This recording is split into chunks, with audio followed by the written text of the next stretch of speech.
developing outfit, portable type D-2 7-inch by 75 foot aerial developing processor from the 1940s.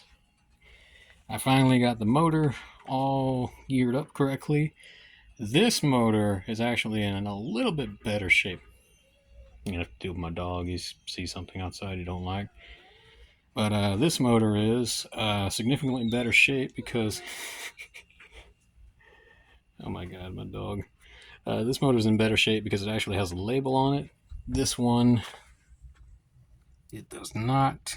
It is worn away, and also the paint is worn away as well. And when I got the new cable, so that paint was flaking off. It had rust underneath it. I had to sort of file it down. I'm covered in oil. I smell like sweat. Yeah, let's just get this throw on the road. So this is, I gotta bend this one down a little bit more. This reel right here got damaged during shipping, but it's just sort of warped up a little bit, so I gotta bend it back down. Shouldn't affect it too much though. But you turn it on, it's just like the other motor. That spins one way, this stops the motor, turns around, spins it the other way. Both of these motors are actually interchangeable. This one has a little bit more torque, which it works a little bit better. But seeing as how I got two of these now, it should make for some interesting film developing. And that brings me over to Kodak Type 1B Tri-X Aerial Recon film. This is something that was used in the Fairchild K20 camera. And the K20 camera is a derivative of the K17 camera, and I believe the K20 camera is the one that photographed the Hiroshima or Nagasaki bomb. Which all of this is from that era, same too, but this one is for 70mm film, so this one would be for gun camera type stuff, which not really that different, but I've got a 16mm adaptation for this, so we're definitely going to try that one next. 16mm adaptation, as you can see, is on my pile of to-do lists to get everything working.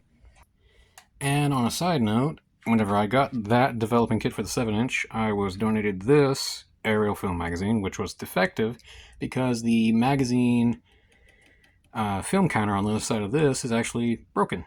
So there's no way to fix that, so I'm having it converted to a drum mag for my MG42, which is currently in the shop because I'm getting a muzzle brake for it. But as this spins on the little axis in here, these little gears will actually rotate and allow it for a more smoother feed instead of just relying on dead space in here.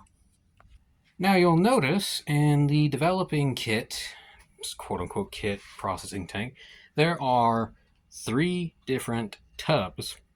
And the reason for that is one of them is developer, one of them is stop bath, and one of them is fixer.